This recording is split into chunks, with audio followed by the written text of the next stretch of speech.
একটা জিনকে আইসোলেট করা যায় সেইটা এবার শিখি। এর পরের টপিকের নাম হলো ব্লটিং। একজন এই প্রসেসটা ট্রাই করেছিলেন, এডওয়ার্ড সাদার্ন। তিনি ডিএনএ কে প্রথমে ব্লট করেছিলেন। ব্লট মানে একটা পেপারে এটাকে তুলে আনা। এই জেলটাকে কি করলো আমি একটু আগেই বললাম না কি করা হয়। ধরো এরকম একটা পেপার নেওয়া হলো, এই পেপারের ওপর এই প্লাস্টিকের কন্টেনারটাকে এরকম উল্টে রেখে জেলটাকে এর মধ্যে শুধু নিয়ে নিলেন। তো এটা জেল। এবার সামনে যেটা রয়েছে আমাদের জেলটা, যে জেলের মধ্যেই কিন্তু কোথাও ট্র্যাপ হয়ে আছে ডিএনএটা। এই যে পেপারটা নিয়েছি এটা এক ধরনের স্পেশালাইজড নাইট্রোসেলুলোজ পেপার।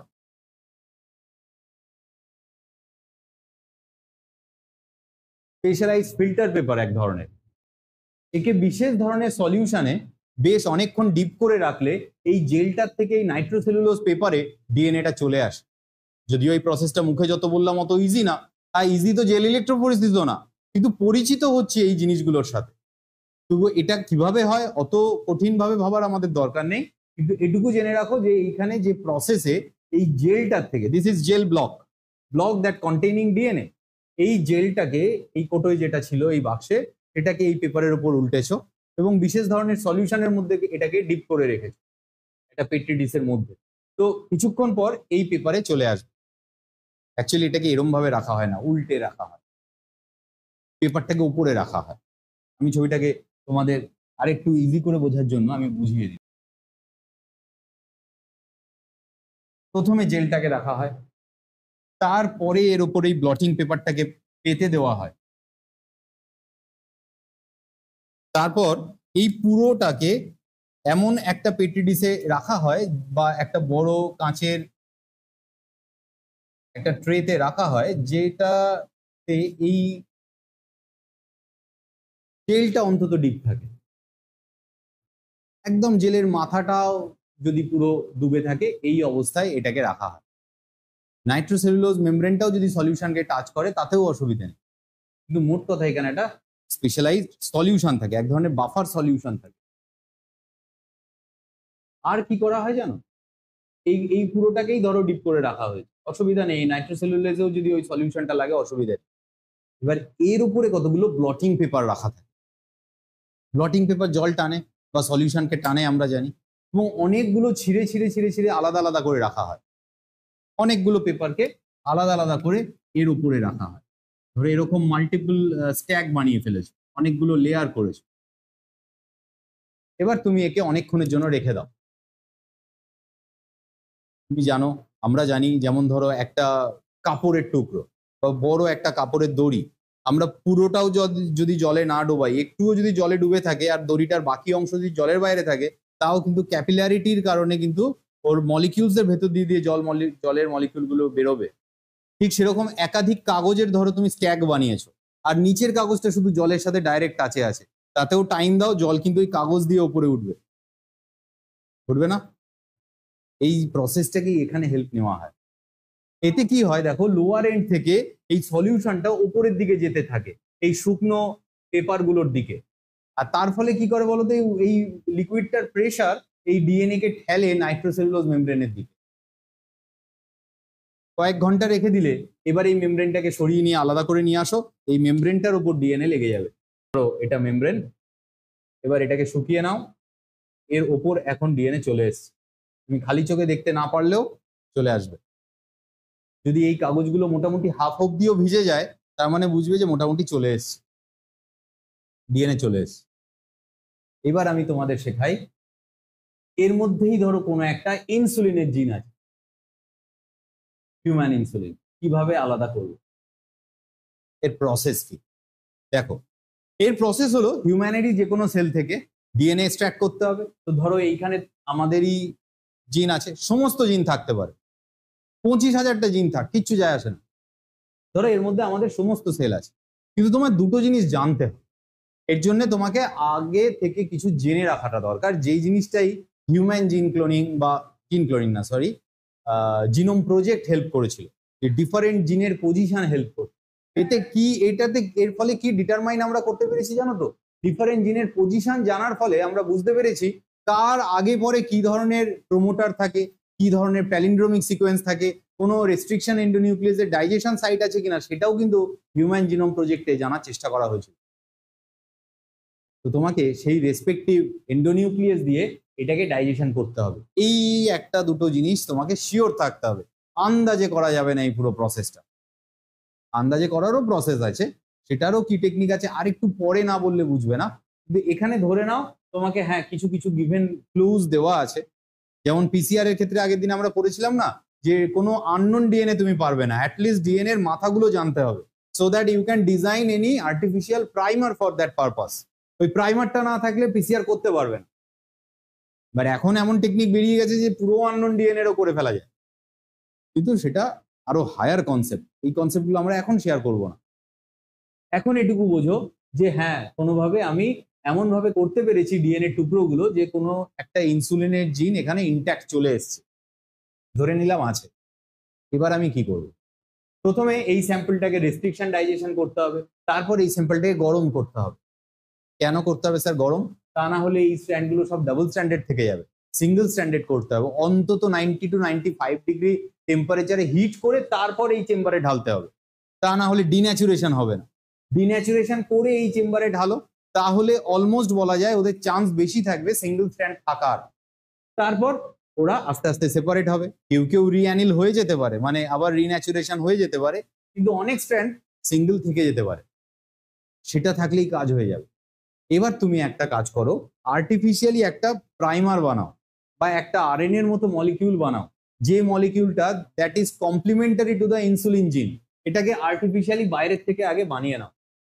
কারণ অরিজিনাল ইনসুলিন জিনের কি কনফিগারেশন সেটা ধরো তুমি জানো। এবার তুমি একটা সিঙ্গেল স্ট্র্যান্ডেড একটা আরএনএ হোক ডিএনএ হোক এরকম একটা সেগমেন্ট অফ অলিগোনিউক্লিওটাইড আর্টিফিশিয়ালি বাইরের থেকে তুমি বানিয়েছো বা কালেক্ট করেছো। এই ধরনের সাবস্টেন্সকে বলা হয় probe. Probe, molecular probe.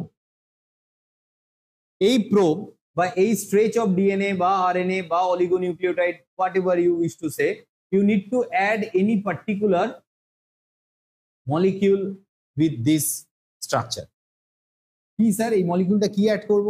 Either এমন একটা মলিকিউল ইউজ করো যে কোনো স্পেশাল সলিউশনে নিজের কালার চেঞ্জ করে ইন্ডিকেশন করবে, এই আমি এখানে আছি, এই দেখ আমার হলুদ গেঞ্জি, এরকমই তো করে।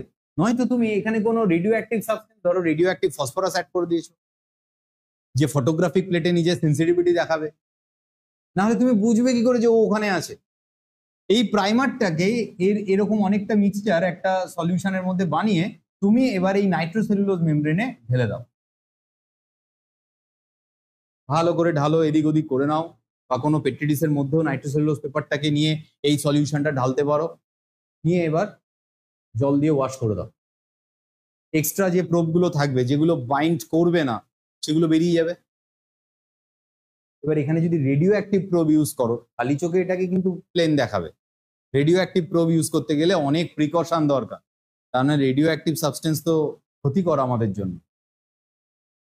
যে ল্যাবে রেডিও অ্যাক্টিভ সাবস্টেন্স নিয়ে কাজ করে আমাদের ইন্ডিয়ায়, তার কিন্তু বার্কের মানে ছাড়পত্র লাগে, ভাবা অ্যাটমিক রিসার্চ ইনস্টিটিউটের ছাড়পত্র লাগে, তা না হলে সেই ল্যাবে রেডিও অ্যাক্টিভ সাবস্টেন্সের কাজ করতে দেবে না। কারণ ওর বিশেষ ইকুইপমেন্ট লাগে, জামা প্যান্ট পরতে হয়, চেম্বার বানাতে হয়, ক্লোজ ল্যাব থাকে না। রেডিও অ্যাক্টিভ সাবস্টেন্স কিন্তু ক্যান্সারাস, মাথায় রাখতে হবে। সেটা দিয়ে কাজ করার অনুমতি সব ল্যাবে থাকে না। কোনো কালার চেঞ্জিং সাবস্টেন্স সেটা দিয়ে করা যেতে পারে, আর রেডিও অ্যাক্টিভ সাবস্টেন্স দিয়ে করা হলে তাহলে তার প্রিকশন আলাদা লেভেলের থাকে। ধরে নিলাম আমি রেডিও অ্যাক্টিভ সাবস্টেন্স দিয়ে কাজ করেছি, আমরা প্রিকশন নিয়ে করেছি, তো খালি চোখে এটাকে কিন্তু প্লেনই লাগবে। কিন্তু যখনই একে রেডিও অ্যাক্টিভ প্লেটের সামনে রাখবে, ফটোগ্রাফিক প্লেট, তখন ধরো এই সাইজেরই একটা ফটোগ্রাফিক প্লেট কাটো, এর সাথে গায়ে রেখে ওটাকে চাপা দিয়ে চলে যাও। পরের দিন এসে ওই ফটোগ্রাফিক প্লেটটা লাইটের এগেনস্টে যেই দেখবে, যেরকম আমরা এক্সরে দেখি, আমাদের হাড্ডি গুড্ডির চিত্র দেখি, ঠিক ওরকমই তুমি ফটোগ্রাফিক প্লেটটাতে, ধরো এটা প্লেট, এইটা নাইট্রোসেলুলোজ মেমব্রেন, এর উপরে এই প্লেটটা চাপা দিয়েছিলে, এর ধরো এই জায়গায় তুমি একটা ডট পাচ্ছ, আর কোথাও পাচ্ছ না। তুমি যেই লাইটের এগেনস্টে এরকম ভাবে ধরছো প্লেটটাকে, তুমি মাঝখানে একটা জায়গায় ডট পাচ্ছ। ঠিক যেমনটা আমরা এক্সরে দেখি, একটা দাঁতের এক্সরেও তো দেখেছো কত ছোট হয়, কত ছোট্ট প্লেট হয়, ঠিক ওরকমই এক্সরে দেখছো ধরো, ওই প্লেটটায় ওই জায়গায় দাগ থাকবে, এবার ওই জায়গাটা তুমি একটু কোনো একটা সাদা কিছু মার্কার দিয়ে ডট করো, আবার ফিরে আসো, এটাকে এর প্লেটের উপর ফেলো, নিয়ে এটা পড়ছে কোথায় সেখানে সুপার ইম্পোজ করো বা কোনোভাবে দাগ দাও, এটার উপরে দিতে না পারলে নিচে দাও, কোনোভাবে ইন্ডিকেট করো যে এই পজিশনটা হলো সেই জায়গা। নয়তো এক কাজ করো, এটাকে এর উপর বসিয়ে পুরোটা কেটে নাও, সেটাও করতে পারো। তোমার হাতে হয়তো এটারও কিছু টুকরো আসবে, এটারও কিছু টুকরো আসবে, কিন্তু এবার যে টুকরোটা চলে এলো দ্যাট কন্টেইন ইনসুলিন জিন, কারণ এই মলিকিউলার প্রোবটা আর কোনো কিছুর সাথে বাইন্ড করবে না, ওর কমপ্লিমেন্টারি ইনসুলিন জিনের সাথেই বাইন্ড করবে, বাকি সব জায়গা ফাঁকা পড়ে থাকবে। মানে এইরকম অনেক ডিএনএ আছে হয়তো এই প্লেটটাতেও, কিন্তু ও কারোর সাথে বাইন্ড করেনি, তার মানে ইনসুলিনের জিন তোমার হাতে চলে। Now it is ready to be multiplied by PCR. PCR technique তো আমরা জানি, ওকে পিসিআর মেশিনে দিয়ে দাও, কোটি কোটি ইনসুলিন জিন বানিয়ে ফেলবে এক রাতের মধ্যে। ভাবো কিভাবে আধুনিক বায়োটেকনোলজিতে এই ল্যাবের টেকনিক গুলোকে ইউজ করা হয়। যতটা বলছি হয়তো অতটা ইজি না, এর স্টেপ আছে আলাদা আলাদা, বিশেষ প্রোটোকল ইউজ হয়, আলাদা আলাদা কেমিক্যাল আছে, সবগুলোরই প্রিকশন আবার প্র্যাকটিস দুটোই প্রয়োজন। But these are modern biology. Southern bloating technique এমন একটা টেকনিক যেখানে ডিএনএ কে ব্লট করা হয়। তো আমাকে এই দুটো টার্মের মানে বোঝাতে পারবে, বা can you difference out this two terms, gel electrophoresis and blotting, এর মধ্যে কোনটা কি? প্রসেস তো আলাদা, জেল আর ব্লটিং দুটো তো আলাদা প্রসেস, কিন্তু কোনটা কি, কোন জায়গাটাতে এই দুটো প্রসেস আলাদা? জেল ইলেকট্রোফোরেসিস হলো যখন কোনো স্যাম্পলকে জেলে মধ্যে ইলেকট্রিক ফিল্ডে চালনা করা হয়। কত দূর অবধি এই প্রসেসটা চলতে পারে? যতক্ষণ জেলের ভেতরে কোনো ম্যাক্রোমলিকিউল সেপারেট আউট হয়ে যাচ্ছে। কিন্তু এই জেলটার থেকে তুলে আনা, যেমন এখানে আমরা দেখেছি কোনো নাইট্রোসেলুলোজ মেমব্রেনের উপর এটাকে তুলে নিয়ে আসা, একটা পাতলা কাগজে নিয়ে এলাম যেটা আগে জেলের মধ্যে ছিল, এবার এইটার থেকে আমি কেটে বের করে আনতে পারি, কোনোভাবে কোনো একটা পার্টিকুলার জিনকে আলাদা করতে পারি, সেই প্রসেসটা এইটার থেকে এই জেল থেকে তুলে আনার প্রসেস, সেটাকে ব্লটিং বলে। যে প্রসেসে ডিএনএ কে ব্লট করা হয় সেটাকে বলা হয় সাদার্ন ব্লটিং। সাদার্ন সায়েন্টিস্টের নাম অনুযায়ী সাদার্ন ব্লটিং যখন যখন লিখবে S will be always in capital. কিন্তু সাদার্ন ব্লটিং ছাড়াও আরো কতগুলো আলাদা আলাদা ব্লটিং টেকনিক আছে জানো, যেমন নর্দার্ন ব্লটিং, যেমন ওয়েস্টার্ন ব্লটিং। এইগুলো কি তাহলে স্যার? এগুলো কি সায়েন্টিস্টের নাম? না, ইনি অ্যাকচুয়ালি প্রথম প্রসেসটা আবিষ্কার করেন, আর এনার নামের সাথে মিল রেখে রেখে এই প্রসেসগুলোর নাম করা হয়। সাদার্ন ব্লটিং আমি যেমনটা বললাম ডিএনএ কে ব্লট করা হয়, অর্থাৎ জেলের থেকে নাইট্রোসেলুলোজ পেপারে তুলে আনা হয়। নর্দার্ন ব্লটিং এ আরএনএ কে করা হয় ব্লটিং, আর ওয়েস্টার্ন ব্লটিং এ প্রোটিন কে ব্লট করা হয়। এগুলো সবই মলিকিউলার স্ট্রাকচার, এগুলোর প্রত্যেকটারই কিন্তু জেল ইলেকট্রোফোরেসিস করা সম্ভব। যেখানে যে ব্লটিং গুলো হয়, মনে রেখো ব্লটিং এর আগে জেল ইলেকট্রোফোরেসিস করতেই হয়, তো ব্লটিং টেকনিকের আগে জেল ইলেকট্রোফোরেসিস সবসময় থাকে।